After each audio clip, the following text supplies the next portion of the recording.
Merci beaucoup. Donc oui, c'est un sujet c'est aussi dans ma recherche. Je comparais ce que je faisais avec ce que faisaient d'autres chercheurs et je continue à constater la même chose aujourd'hui, à savoir que dans les bibliographies, nos chercheurs, nos doctorants, mais nos collègues aussi ne citent pas les travaux algériens. Donc cette question a déjà fait l'objet d'une intervention par notre collègue et ami Amoudan Mhendoui de l'université de Béjaïa. J'ai revu son intervention hier pour un peu ne pas redire ce qu'il a dit, mais pour reprendre ce qu'il a dit et ajouter des choses.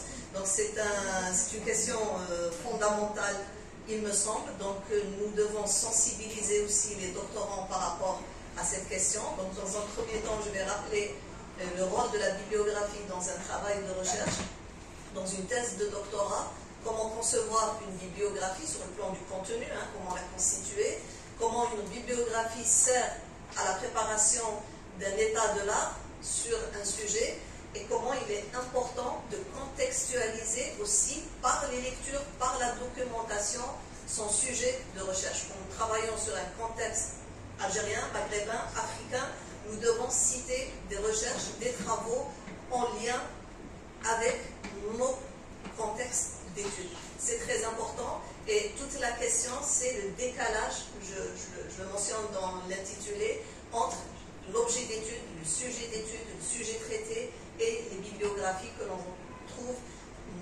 non seulement dans les thèses de doctorat, mais dans les articles scientifiques, dans les argumentaires, dans les appels à contribution, dans les appels à communication. Et ça me choque à chaque fois de ne retrouver parfois dans les bibliographies aucun nom d'Algérien.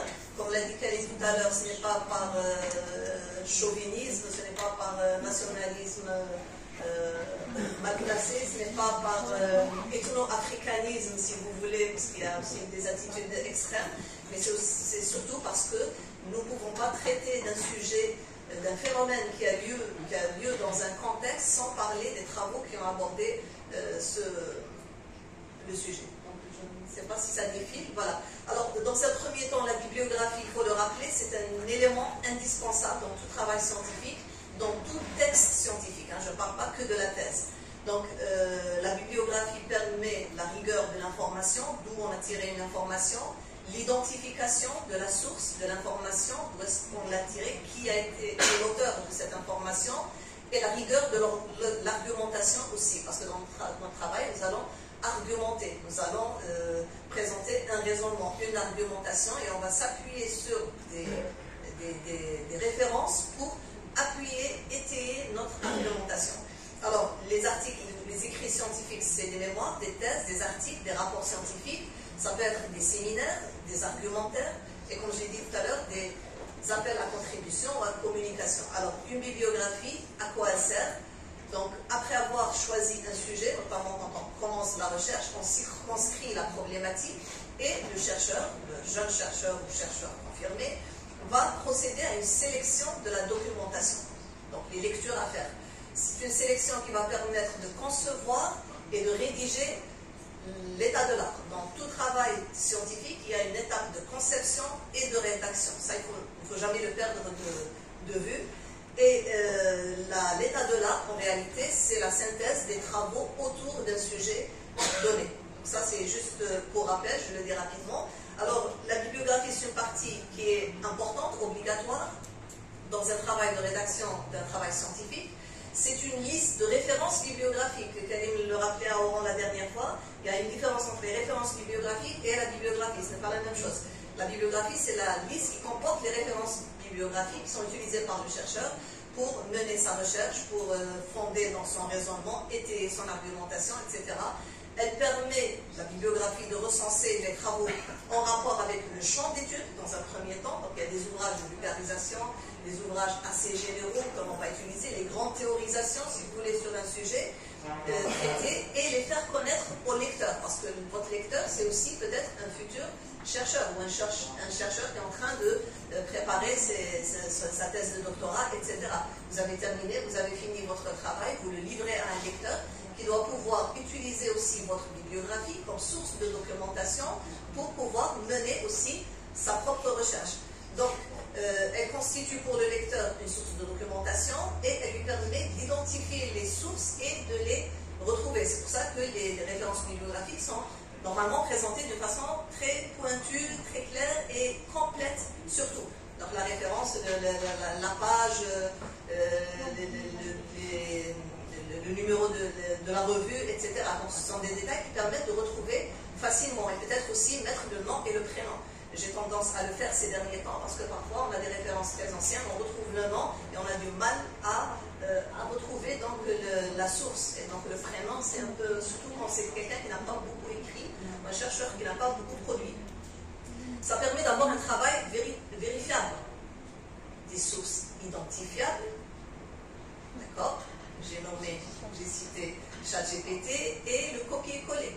Donc, quand on utilise le copier-coller et ChatGPT, on ne retrouve pas vos sources.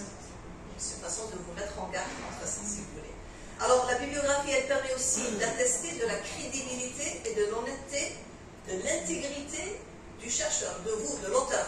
Donc, ça permet de montrer que vous n'escamotez pas les publications des autres, vous ne cachez pas les publications des autres, vous n'invisibilisez pas les travaux des autres, que vous montrez quelles sont vos sources, quelles sont vos sources d'information. C'est une attitude d'honnêteté, d'intégrité importante dans votre carrière de chercheur. On n'a pas le droit de se tromper. Quand on commence une carrière de chercheur, on n'a pas le droit à l'erreur. Pas de droit au plagiat, pas de droit au vol, pas de droit au mensonge, pas le droit, voilà, c'est un peu éthique, c'est un peu moral, mais c'est ça la recherche aussi. Si on a fauté au départ, il vaut mieux peut-être faire une autre carrière que celle, parce que ça vous colle. Hein, ça, je l'ai dit, je crois, dans une de mes interventions. Alors, ça vous permet aussi, quand il y a une bibliographie, ça permet aux chercheurs de ne pas inventer des informations, de ne pas de documenter ces informations, de ne pas décréter des vérités, parce qu'à chaque fois, il faut citer des auteurs qui ont de l'autorité sur un sujet. Donc ça vous permet d'éviter, ça vous évite, on va dire, de décréter des vérités, des évidences. Alors, des arguments sont avancés aussi qui peuvent être discutés, nuancés ou réfutés. D'accord? Quand vous utilisez une bibliographie, quand vous appuyez sur de la documentation, sur des théorisations, ça permet aussi, ça vous permet dans un travail de discuter de ces sources également. Alors, ça vous évite aussi de vous approprier ce qui ne vous appartient pas. Ça peut être aussi apparenté à du plagiat. Ça peut s'apparenter à un manque de lecture. Quand dans une bibliographie, on ne retrouve pas des sources liées à votre contexte, par exemple, ça peut s'apparenter à un manque de lecture, à un manque d'approfondissement de votre part. Comme le disait tout à l'heure aussi, par ignorance, parfois on ne cite pas, mais aussi il y a d'autres raisons. Parfois, les travaux ne sont pas assez diffusés, ils ne sont pas assez connus, notamment quand c'est des travaux qui sont produits dans nos contextes. Alors, vouloir parfois, et c'est pas bien de le faire, c'est pour montrer que son travail est original, que vous avez été le premier à faire ce travail, le premier à avoir travaillé sur un sujet. Le mythe de l'originalité, ça n'existe pas. Il n'y a pas d'originalité. C'est le regard que nous portons sur un sujet qui peut être original, mais un sujet n'est jamais original. J'ai une doctorante qui devait déposer sa thèse de doctorat et elle vient paniquer, me dire « Mais madame, il y a une étudiante dans telle université qui a soutenu exactement une thèse sur le même sujet que le mien. Qu'est-ce que je fais ?» Je lui dis « Tu la cites. Tu cites son travail et ça te permet d'éviter l'accusation de plagiat. D'accord? Mais je lui ai dit aussi que ce n'est jamais le même travail, même s'il y a des ressemblances au niveau du titre, si vous n'avez pas travaillé ensemble, ça ne sera jamais le même travail. Donc parfois c'est voulu, on veut, comme je j'ai dit tout à l'heure, invisibiliser les travaux d'autrui, paraître comme étant pionnier ou premier à avoir travaillé sur un sujet, et ce n'est pas une attitude qui est conseillée. Alors, une bibliographie, ce n'est pas un fourre-tout aussi, ce n'est pas un élément où on fabrique du copier-coller. Parfois, on prend des bibliographies, d'autres thèses, d'autres travaux, et on va prendre les références parce que c'est les références, ils ont été choisis par d'autres, ils ont été collectés par d'autres, ils ont été cités par d'autres, et donc je vais faire comme on fait les autres, je vais citer les mêmes références. Ça fait l'économie pour vous d'un travail de documentation, d'un travail de recherche, donc il faut aussi faire attention à cela.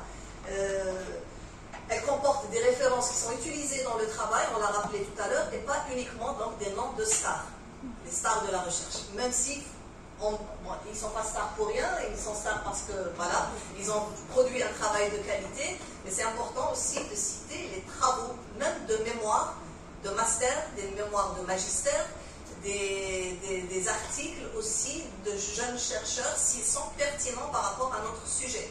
Donc j'ai appelé ça le complexe des figures tutélaires dont il faut se départir. C'est la pertinence aussi des travaux cités qui fait la valeur de la bibliographie et non la renommée des chercheurs cités, donc la pertinence des références. La bibliographie, elle sert aussi à renseigner sur l'état de la littérature sur un sujet donné à un moment donné de l'évolution des connaissances sur un sujet. Les travaux cités sont considérés comme des références pertinentes, des références de qualité, des sources scientifiques, académiques qui sont validées par les pairs. La bibliographie fait aussi, ça je le dis pour les doctorants, elle fait l'objet d'une attention particulière de la part du jury, des évaluateurs. Donc, parfois, voilà, on passe 5 minutes à parler de la bibliographie, de comment elle est constituée et comment elle a été collectée. J'ai convoqué ici le penseur de Rodin pour m'interroger pourquoi certaines bibliographies produites par des chercheurs algériens ne comportent-elles pas des travaux de chercheurs algériens alors que la recherche porte sur le contexte algérien. Là, il n'y a pas plus clair que ça, que cette question. Il faut parfois poser les choses et les questions frontalement et clairement parce que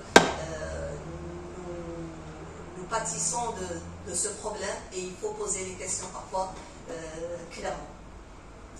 Donc le travail de Mohamed Amoudan sur non-citation des Algériens par les Algériens, vous avez le lien ici, vous pouvez regarder la vidéo qui est en ligne. Alors, Mohamed dit que c'est peut-être un complexe d'infériorité. On ne cite pas les Algériens par complexe d'infériorité.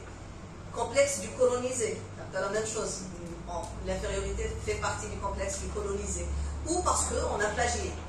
Donc, les travaux produits par des chercheurs algériens, lui, il parle plus des travaux algériens publiés dans des revues algériennes. Parce qu'il y a le problème de l'indexation, etc., le facteur d'impact, etc. Mais je ne suis pas d'accord avec Mohamed sur ça parce qu'on sait tous que les revues algériennes ne sont pas toutes de qualité. Ça, il faut le dire. On en parlait hier, indexées ou pas. Voilà, et peut-être surtout indexées. Je ne sais pas. Je suis très prudente par rapport à ça, mais c'est-à-dire, c'est pas par chauvinisme, je le dis encore, citer algérien pour citer algérien, mais citer de bons travaux. Mais moi, mon souci, c'est par rapport au contexte. C'est-à-dire, si c'est des travaux faits par des Algériens, publiés dans des revues étrangères, c'est ça l'objectif, c'est tant mieux. Maintenant, s'ils sont publiés dans de bonnes revues en Algérie, c'est encore mieux. Et c'est tant mieux pour la production scientifique en Algérie, et c'est tant mieux pour la visibilité de la production scientifique en Algérie. Alors, rapidement, M. Doyen citait ce matin Aimé Césaire, et dans le même ordre d'idées, dans Peau noire et masque blanc, Fanon disait que tout peuple colonisé, c'est-à-dire tout peuple au sein duquel a pris naissance un complexe d'infériorité du fait de la mise au tombeau de l'originalité culturelle locale, se situe vis-à-vis du langage de la nation civilisatrice. On est dans la citation aussi, hein, on parlait du discours ce matin. C'est-à-dire de la culture métropolitaine. Le colonisé se sera d'autant plus échappé de sa brousse qu'il aura fait sienne les valeurs culturelles de la métropole. Là, on parle de la métropole, parce qu'il est entier.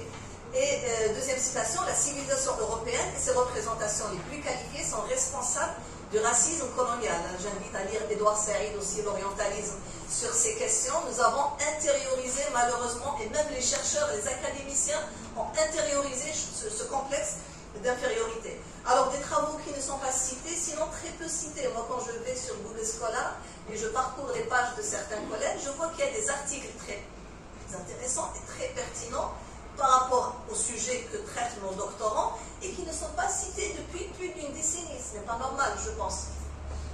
Des articles qui datent de 2002, de 2003 et aucune citation. Et c'est des articles de qualité. Ce n'est pas normal, je pense. Alors, est-ce que c'est une volonté d'invisibiliser l'autre, surtout dans les argumentaires faits par nos collègues? Est-ce que c'est de l'autodénigrement?